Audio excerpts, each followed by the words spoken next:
नमस्कार, जय श्री कृष्ण, जय श्री राधे। आज हम सभी 16 संस्कारों के इस क्रम में यज्ञोपवीत संस्कार के विषय में जानना चाहेंगे। आप सभी ने अभी तक कर्णवेद संस्कार तक आप सभी ने श्रवण किया, जैसा कि पहला संस्कार होता है गर्भाधान संस्कार, फूलसवन संस्कार, सीमंतोन्नयन संस्कार, जातकर्म संस्कार, नामकरण संस्कार। इसके पश्चात में फिर निष्क्रमण संस्कार इत्यादि, चूड़ाकर्म इत्यादि किया जाता है। तो लास्ट में आप मुंडन इत्यादि को सुन चुके हैं। यह यज्ञोपवीत संस्कार, इसको कहीं कहीं इसे उपनयन संस्कार भी कहा जाता है। कहते हैं ये उपनयन शब्द जो है दो शब्दों से मिलकर के बना हुआ है, और इसमें कहते हैं कुछ लोगों का कहना है कि उपनयन शब्द उपसर्ग पूर्वक नि धातु से ल्यू प्रत्यय करने पर निष्पन्न होता है। अर्थात आचार्य के समीप नयन अर्थात बालक को विद्याध्ययन के लिए आचार्य के पास कोई क्यों भेजेगा अपने बालक को लिए? बालक को अपने आचार्य के पास क्यों भेजेगा? तो विद्याध्ययन के लिए भेजेगा। तो इसलिए कहते हैं विद्याध्ययन के लिए ले जाने का नाम जो है उपनयन संस्कार अथवा यज्ञोपवीत संस्कार है। जैसा कि आप सभी जानते हैं और समझ सकते हैं कि वेदारंभ संस्कार यज्ञोपवीत संस्कार के पश्चात होता है। गुरुकुलों में जो माता पिता भेजते हैं अपने विद्यार्थियों को पढ़ने के लिए, वहाँ पर यदि बालक का यज्ञोपवीत संस्कार संपन्न नहीं कराया गया है तो विधिवत वहाँ के आचार्य ही उसको यज्ञोपवीत संस्कार करा करके फिर वेदारंभ संस्कार उनको कराते हैं। जैसा कि आप उपनयन संस्कार के बाद के क्रम में आप यहाँ भी वेदारंभ संस्कार को पढ़ेंगे। इसके पहले जो अक्षरारंभ संस्कार अथवा विद्यारंभ संस्कार भी उसको कह सकते हैं। तो जैसे बच्चे को कुछ थोड़ा सा पहले गोली पारना, जीरो बनाना इत्यादि, फिर क ख इत्यादि लिखाते थे, तो वहाँ पढ़ाई तो चल सकती है, पहले से चल सकती है, क्योंकि यज्ञोपवीत संस्कार तो ब्राह्मण का 5 वर्ष में और दूसरे शास्त्रों में और दूसरे अन्यत्र स्थानों में भी कहा गया है कि 8 वर्ष, नॉर्मली 8 वर्ष के बाद यज्ञोपवीत संस्कार या 8वें वर्ष में किया जाता है। तो 8वें वर्ष संस्कार में पूर्ण होने वाले यज्ञोपवीत संस्कार के पहले यदि हम उसको अच्छे संस्कार नहीं देंगे, पढ़ाएंगे लिखाएंगे नहीं, तो बेटा हमारा बिगड़ जाएगा, बालक बिगड़ जाएगा। इसलिए श्लोक कहते हैं कि लालनात् बहो दोषास् ताड़नात् बहो गुणा तस्मात् पुत्रम च शिष्यम च ताड़ेत न तु लालयेत्। और कहते हैं न शोभते सभा मध्य हंस मध्य बको यथा। जैसे हंसों के बीच में बगुला शोभायमान नहीं होता है, ऐसे ही जो अपने पुत्रों को अच्छी शिक्षा नहीं देते हैं, वैसे वो उनका शिक्षा सौंदर्य संपन्न होने पर भी अच्छे समाज में बैठने योग्य नहीं होता है। अब जो है इसी को व्रत बंधन भी कहते हैं, क्योंकि यज्ञोपवीत जो त्रिसूत्र होता है और एक सूत्र में 3 सूत्र होते हैं, यानी 9 सूत्र होते हैं, 9 ही द्रव्य होते हैं। वेदांत शास्त्रों में इसका वर्णन आता है। तो इस प्रकार से कहते हैं कि जैसे बालक को संस्कृत किया जाता है, संस्कृत करने का मतलब जैसे बर्तन को संस्कृत करना है, अच्छा संस्कार करना तो उसको धुलना, साफ करना ही संस्कृत कहलाता है। यानी कि उसका वास्तविक स्वरूप जो है उसके मलों को धो करके और गर्भादि जनित दोषों को दूर करने के लिए जन्मांतर में क्योंकि यह जीव अनेकों जन्मों से भटकता आ रहा है, तो उन विविध जन्मों के जो पुण्योदय हैं, पाप हैं, सब मिक्स होते हैं। मनुष्य जन्म एक ऐसा जन्म है कि जिसमें व्यक्ति अपना प्रारब्ध को भोगते हुए नए कर्म के द्वारा अथवा भगवत भक्ति के द्वारा भगवान को अपने हृदय में देख सकता है और अपनी आत्मा का स्वरूप जान करके मोक्ष पद को प्राप्त कर सकता है। इसलिए इसके प्रत्येक अवयव, प्रत्येक पार्ट बड़े आवश्यक है। प्रत्येक तत्व को, यह जीवन क्या है इसको जानना परम आवश्यक है। यह कैसे जाना जाएगा? शास्त्रों के माध्यम से ही जाना जाएगा। अन्यथा तो भौतिकवादी लोग तो पूरा जीवन बिता देते हैं, उनको यह समझ में ही नहीं आता कि यह मनुष्य जन्म हमको मिला ही क्यों। केवल भोजन करना, खाना पीना, सोना जगना, इससे ज़्यादा कहीं उनका कोई व्यवहार देखने को नहीं मिलता, कोई भी उनका विचार इसके अतिरिक्त तो कुछ नहीं है। जितना ज़्यादा से ज़्यादा धन संग्रह करना इत्यादि उनका रहता है। लेकिन कहते हैं, यहाँ कहते हैं व्रत बंधन भी कहते हैं यज्ञोपवीत संस्कार को, और यज्ञोपवीत धारण करके बालक विशेष व्रतों का विशेष व्रतों का को धारण करता है। विशेष व्रत क्या होते हैं? जैसे ब्रह्मचर्य, ब्रह्मचर्य यानी कि यदक्षरम वेद विदो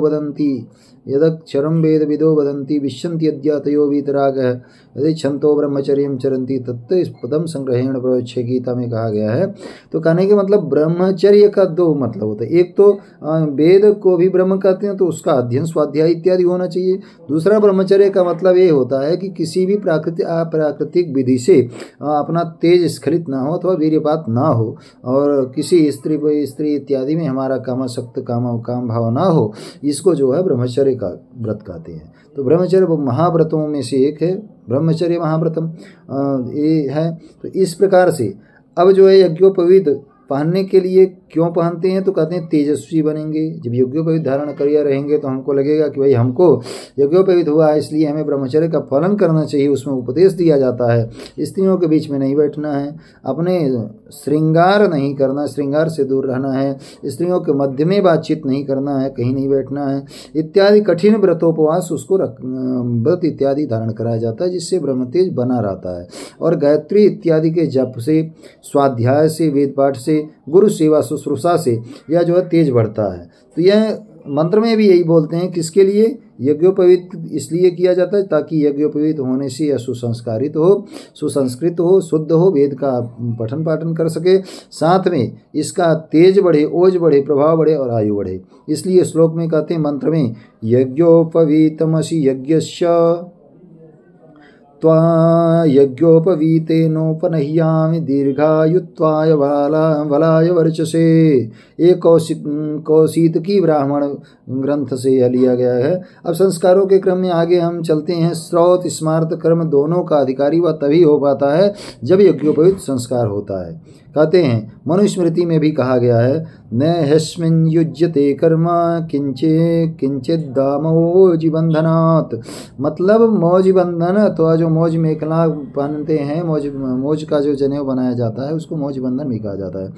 तो यह जब तक यज्ञोपवीत संस्कार नहीं होगा तब तक जो है वह किसी विशेष श्रौत स्मार्त कर्मों का अधिकारी नहीं होगा।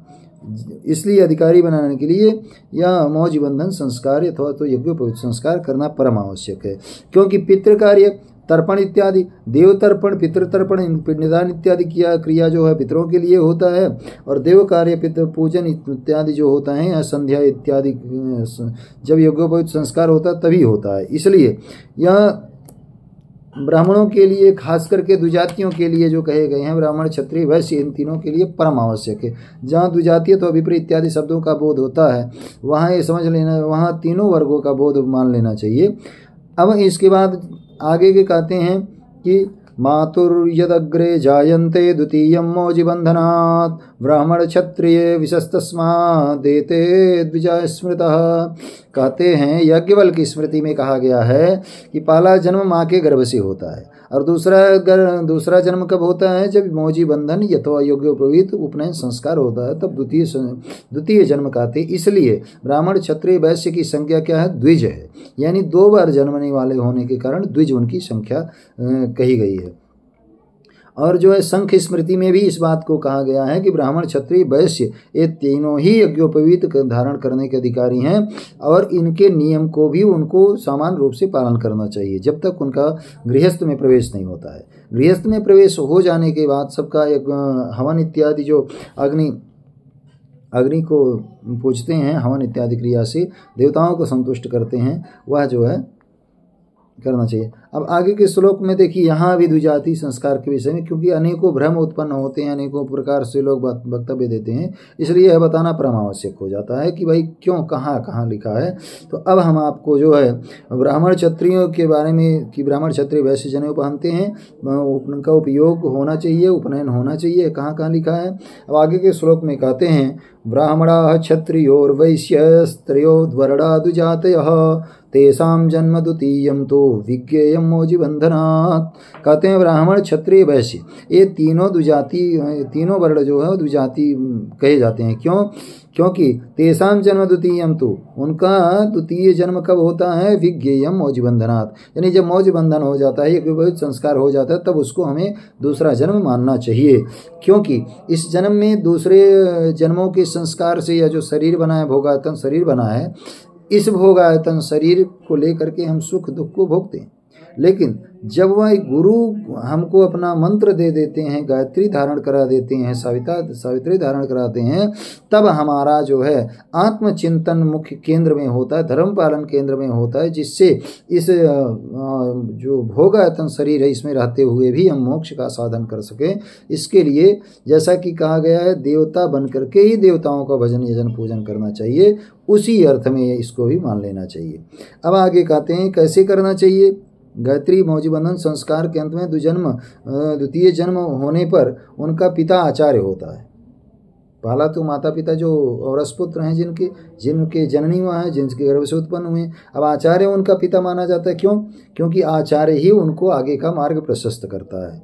तो कहते हैं आचार्यास्तु पिता प्रोक्तः सावित्री जननी तथा ब्रह्मछत्र विशांचैव मौजबंधन जन्मनि। संख स्मृति में कहा गया है कि आचार्य ही उनके पिता कहे जाते हैं जो मंत्र देते हैं। और वो क्या है? जननी कौन है? सावित्री यानी माता गायत्री।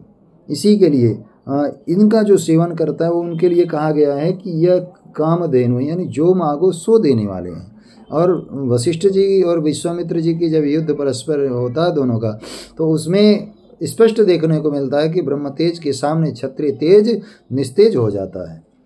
और आगे फिर कहते हैं मनुस्मृति का जो है यहाँ उदाहरण दिया जाता है, तत्र यद ब्रह्म जन्मास्य मौजिबंधन चिह्नितम तत्रास्य माता सावित्री पिता त्वाचार्य उच्यते। यहाँ भी वही कहा गया, तत्र वहाँ ब्रह्म जन्मास्य कहते हैं, वहाँ जो है जब मौजबंधन संस्कार होता है, यज्ञोपवीत संस्कार, यज्ञोपवीत को भी ब्रह्म कहा जाता है कहीं कहीं, तो उस समय तत्रास्य वहाँ उनकी माता कौन होती हैं? सावित्री उनकी माता होती हैं, पिता उनके आचार्य होते हैं। इसलिए कहते हैं आचार्य देवो भवः। आचार्य की आज्ञा का उल्लंघन करना समझ लीजिए कि भगवान की आज्ञा का उल्लंघन करना होता है, इसलिए ऐसा नहीं करते हैं। अब ब्रह्म पुराण में भी कहा गया है कि ब्राह्मण माता पिता के सविधि विवाह के अनंतर उत्पन्न होने वाला जो बालक है वह ब्राह्मण है।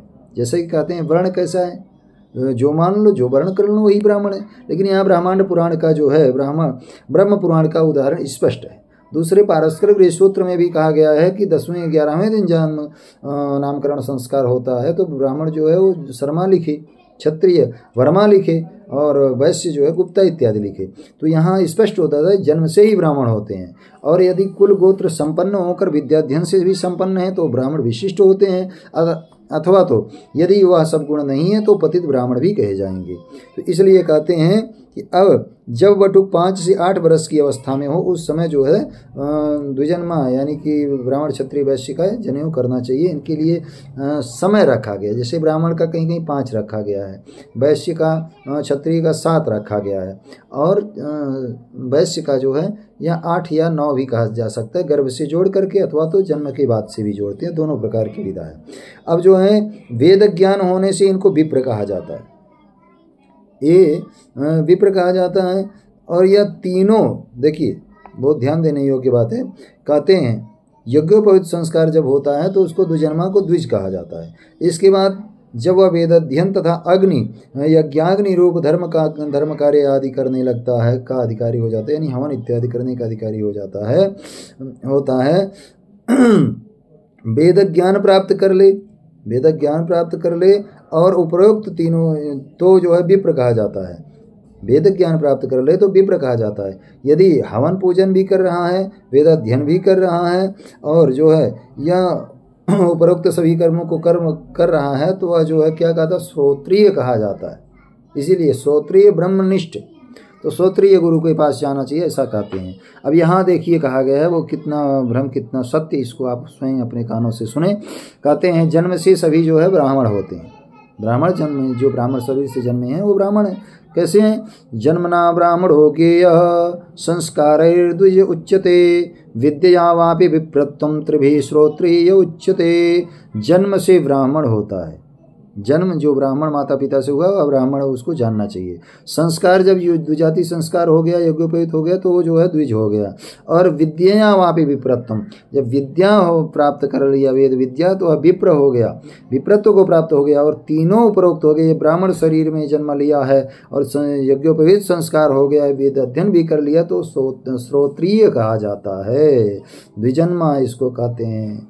तो इस प्रकार से वह जन्म से ही तीनों ऋण को लेकर के उत्पन्न होता है। और यज्ञोपवीत होने के पश्चात ही तीनों ऋण से उद्धार हो सकता है, ऋण हो सकता है। वह कौन कौन से ऋण है? ऋषि ऋण, दूसरा देव ऋण और पितृ ऋण।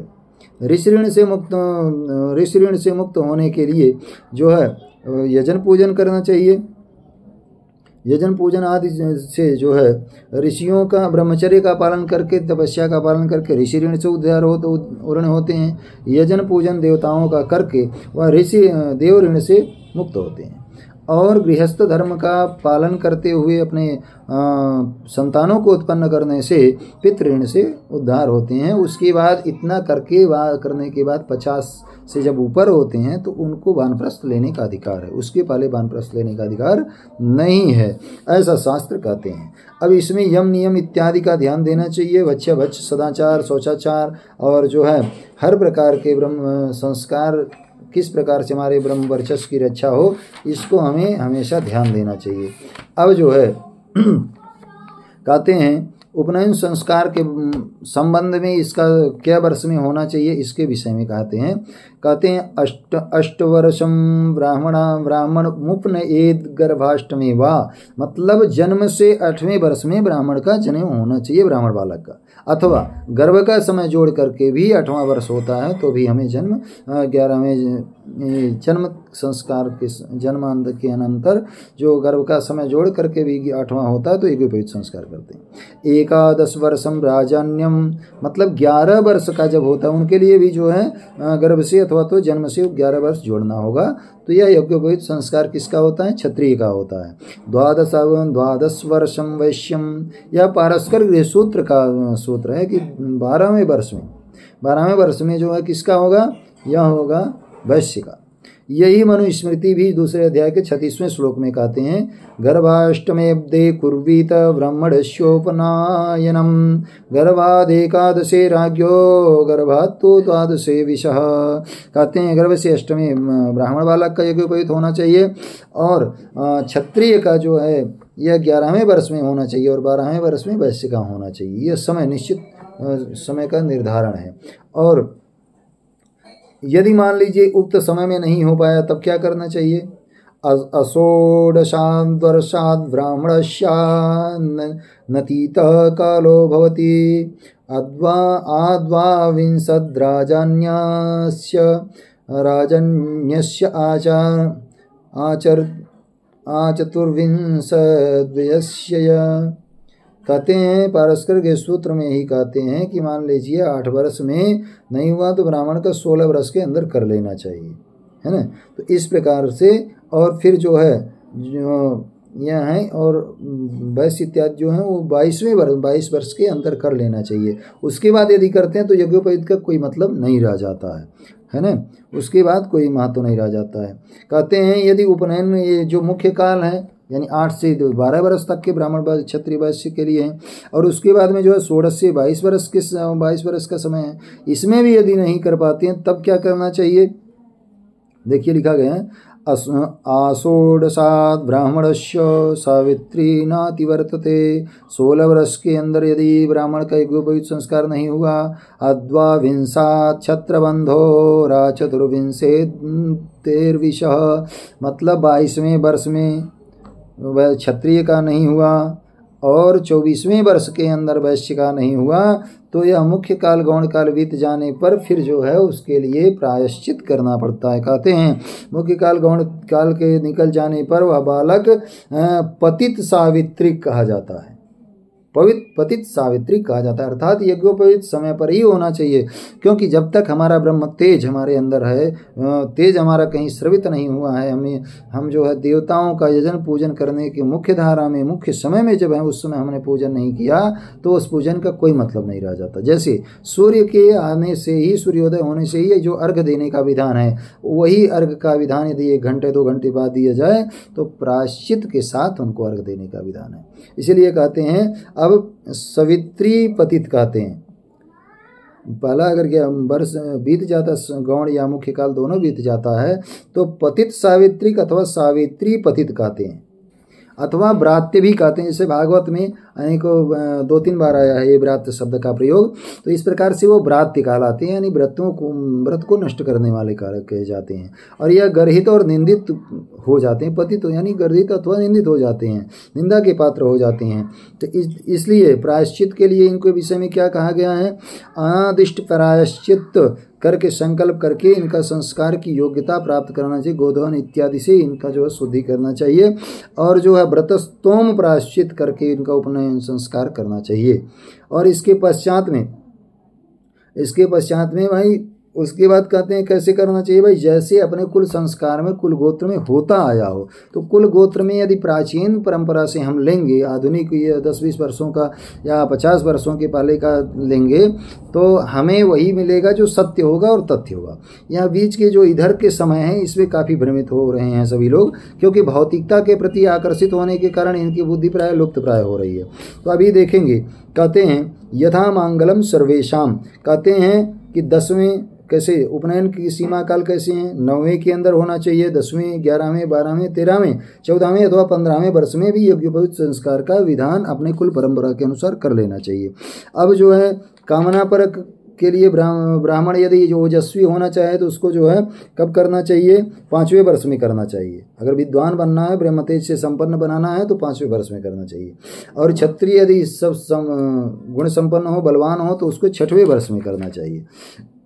और वैश्य बालक का यदि धन संपन्न हो, विद्या संपन्न हो, स्वस्थ हो, मस्त हो, तो उसके लिए 8वें वर्ष में करना चाहिए। ब्रह्मवर्चस कामस्य कार्यम विप्रस्य 5में, राज्यो बलार्थिनः 6ठे, वैश्यस्येर्हार्थिनो 8में। यह मनुस्मृति का श्लोक है।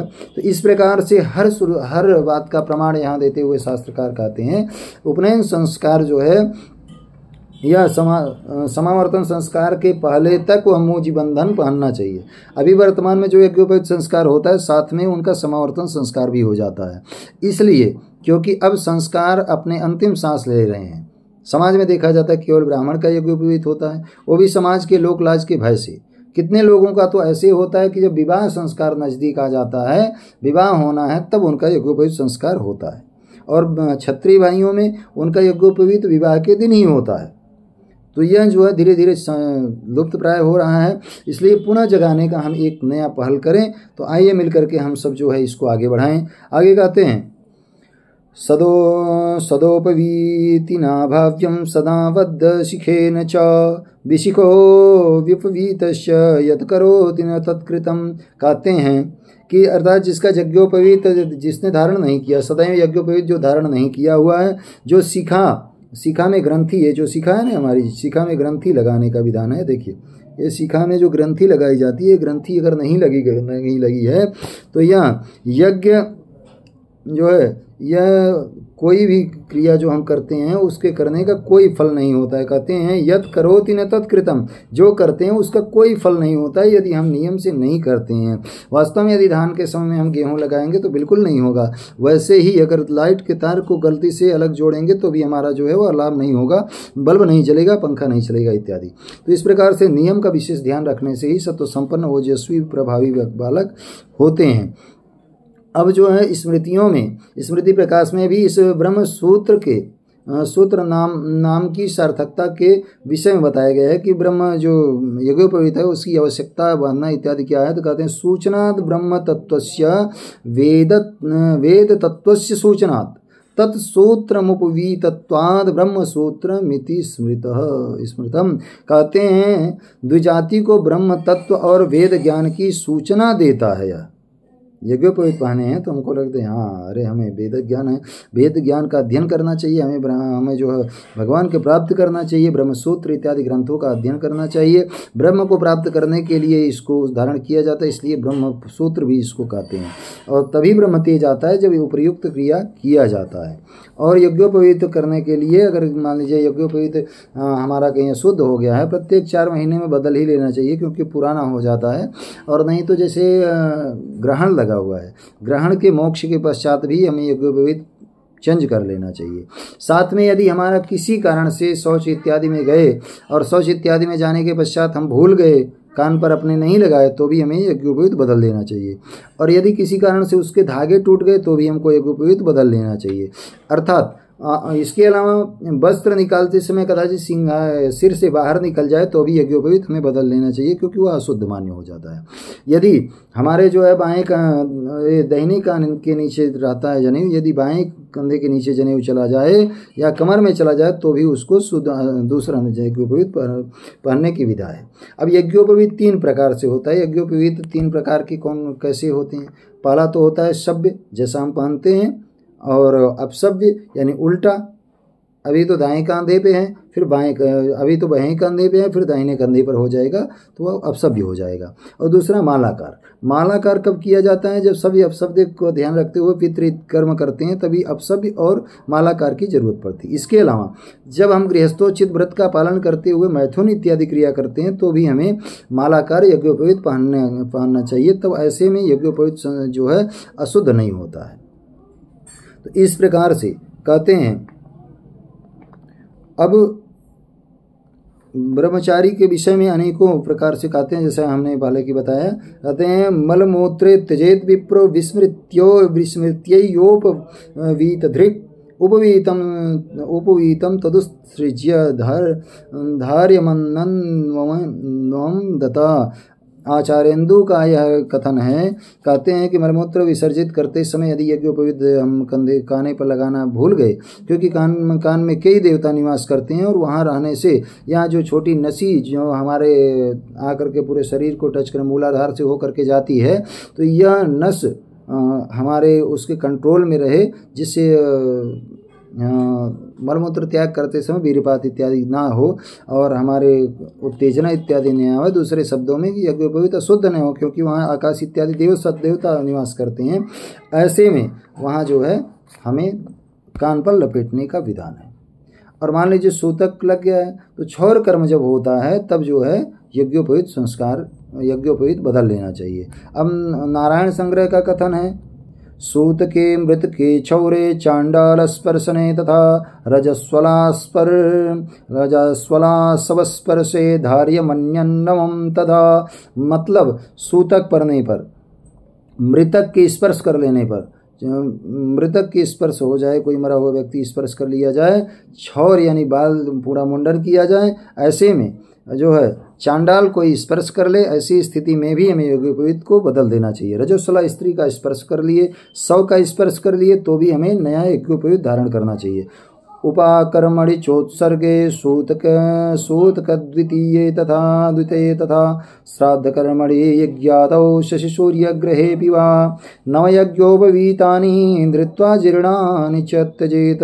ज्योतिषारणों का कथन है कि उपकर्म जब किया जाता है, यानी श्रावणी उपकर्म रक्षाबंधन के दिन जब किया जाता है तो उस समय यज्ञोपवीत बदल लिया जाता है, नया जनेऊ पहन दिया जाता है। उपकर्म से जो है वह विधिवत यज्ञोपवीत की जो विधान है, उपकर्म है, उसी में जो है उसको अभिमंत्रित करके साल भर पहनने के लिए रख लिया जाता है। और फिर कहते हैं सूतक द्वितीय तथा, मतलब उपकर्मणि के उत्सर्ग करने में सूतक पातक पढ़ने पर, श्राद्ध कर्म इत्यादि करने के पश्चात, और यज्ञ अथवा तो कोई कथा इत्यादि हम कर रहे हैं, धर्म कार्य कर रहे हैं, तो उसके पहले भी हमें यज्ञोपवीत बदलना चाहिए। और फिर जो है नया धारण करना चाहिए। और ब्रह्म सूत्र जब त्यागना हो तो कहते हैं कि ब्रह्म सूत्र को पहले जो है उसको मालाकार करिए, दूसरा यज्ञोपवीत पहन लीजिए। दूसरा यज्ञोपवीत पहनने के पश्चात पहला वाला निकाल लीजिए और कहिए कि यावत दिन पर्यंतम ब्रह्म तम धारितम मया जीर्णत्वाद परित्यागो गच्छ सूत्र यथा सुखम। ऐसा कह करके तुलसी के नीचे, पीपल के नीचे अथवा कहीं पवित्र स्थान पे उसको डाल देना चाहिए। और इस प्रकार से यज्ञोपवीत संस्कार में जो है अनेक प्रकार से जो है आवश्यक होता है यज्ञोपवीत संस्कार करना। और कहते हैं यह तमाम स्मृतियों का प्रमाण दिया जाता है कि यज्ञोपवीत संस्कार क्यों कहाँ कहा गया। तो यज्ञोपवीत संस्कार हमारे सभी पुराणों में प्राप्त होता है, सभी शास्त्रों में प्राप्त होता है, नीति स्मृतियों में प्राप्त होता है, सूत्र ग्रंथों में भी, गृह सूत्रों में भी, ब्राह्मण ग्रंथों इत्यादि में भी यज्ञोपवीत संस्कार की विधा और यज्ञोपवीत संस्कार की आवश्यकता बताया गया है। अब कहते हैं आदित्या वसो रुद्रा वायुरग्निश्च धर्मराट विप्रस्य दक्षिणे करणे नित्यम तिष्ठन्ति देवता। कहते हैं कान में चार देवता रहते हैं। कौन कौन रहते हैं? आदित्य मतलब द्वादश आदित्य यहाँ रहते हैं। वसो मतलब इंद्र रहते हैं। रुद्र रहते हैं। वासव कहीं कहीं इंद्र को भी कहा जाता है और वासव कहीं कहीं जो है वसुओं को भी कहा जाता है। तो इस प्रकार से वायु अग्नि और धर्म यहाँ जो है विप्र के दाहिने कान में रहते हैं। इसलिए यदि कोई गलती होती है तो पंडित जी कहते हैं कर्ण कान का स्पर्श कर लें, आचमन ना करना पड़े। तो इस प्रकार से यह करने का विधान है, इस प्रकार से। और इसके पहले ही हम जो है तीन प्रकार का यज्ञोपवीत के बारे में बताएं, जिसको पहला जैसा है वैसा ही रहते हैं जनेऊ यज्ञोपवीत कंधे पे, जो बाएं कंधे पे रहता है तो उसको क्या कहते हैं? उपवीति कहते हैं। और जब मालाकार कहते हैं तो उसको निवीति कहते हैं। और जब उसको मालाकार जब करते हैं उसको निवीति कहते हैं। और जब उसको अपसव्य करते हैं तो उस जनेऊ को प्राचीनावीति कहते हैं। इस प्रकार से तीन इसके नाम हो गए। इस प्रकार से हम यज्ञोपवीत संस्कार करके और अपने तब हम किसी जो है दिव्य कर्म के, पूजा पाठ कर्म के अथवा तो व्रत धारण करने के योग्य अधिकारी होते हैं। तो इस प्रकार से यज्ञोपवीत संस्कार की बहुत बड़ी महिमा है। हम सभी ब्राह्मणों को यज्ञोपवीत संस्कार के विषय में जानना चाहिए और जानने के साथ साथ उसका पालन भी करना चाहिए। हमारे जो क्षत्रिय भाई हैं, वैश्य भाई हैं, उन लोगों को भी ध्यान देना चाहिए और यज्ञोपवीत संस्कार के नियम में बंध करके अपने मोक्ष के लिए, अपने कल्याण के लिए और धर्म साधन करने के लिए भी हमें यज्ञोपवीत संस्कार कराना चाहिए, विधिवत कराना चाहिए, समय से कराना चाहिए। क्योंकि धर्म अनुगो गच्छति जीव एकः, क्योंकि जाने के साथ मरने के साथ केवल धर्म ही साथ जाता है, या शरीर तो यहीं जल के नष्ट हो जाता है। इसलिए हमें यज्ञोपवीत संस्कार को करना चाहिए और इसके पूर्व में बताए हुए सभी संस्कारों को करना चाहिए। हमारा प्रयास इसीलिए है ताकि अगली पीढ़ी के लिए अगर किसी के भी काम में आ जाए, किसी के जानकारी में आ जाए कि और बालक सुसंस्कृत हो जाए तो हमारा भारत जैसा था वैसा ही हो जाएगा पुनः। अभी तमाम भ्रष्टाचार इत्यादि तमाम प्रकार के उद्यम मच रहे हैं, पूरे दुख का कारण अनेक उपस्थित हो रहा है। इसमें सबका मूल कारण संस्कारों की हानि है, जिसमें चोरी डकैती और हर प्रकार के ठगी और मर्डर इत्यादि की घटनाएं, धोखेबाजी, जो पति पत्नी में आपस में इस प्रकार के कलह चल रहे हैं, इन सब का कारण एकमात्र है अशिक्षा। और अशिक्षा का मतलब यह है जो धर्म से ना जोड़े, शास्त्र का सही बात ना बताए, केवल पेट तक ही जो साधन है उसको, उस शिक्षा को अशिक्षा ही कह सकते हैं। तो इस प्रकार से भगवान ने जैसे गीता के 13वें अध्याय में कहा, अध्यात्म ज्ञान नित्यत्वम तत्व ज्ञानार्थ दर्शनम एतज् ज्ञानमिति प्रोक्तम अज्ञानम यदतोन्यथा, यानी जो अपने आत्मा का कल्याण करे वही ज्ञान है, और जो आत्मा को जो है नुकसान पहुंचाए वो ज्ञान नहीं है, वह जो है अज्ञान है। तो इसी शब्दों के साथ हम पुनः मिलते हैं आप सभी के साथ वेदारंभ संस्कार के जो है वेदारंभ संस्कार के साथ। ऐसे तो इसकी जो यज्ञोपवीत की प्रयोग विधि है यह तो सभी करते हैं, और यह चूँकि बताने में बहुत बड़ा हो जाएगा और समझने में दिक्कत होगी, तो इस प्रकार से लगभग हमारे ब्राह्मण भाई जो पांडित्य कर्म कराते हैं वो जानते हैं। और हर जगह जहाँ जनेऊ संस्कार, यज्ञोपवीत संस्कार होता है वहाँ इसका प्रयोग किया जाता है। अगर आवश्यकता लगी, आप सबका आग्रह रहा, तो उस पर भी वीडियो बनाने का प्रयास करेंगे। फिर मिलते हैं अगले वीडियो के साथ, तब तक के लिए नमस्कार। जय श्री कृष्ण, जय श्री राधे।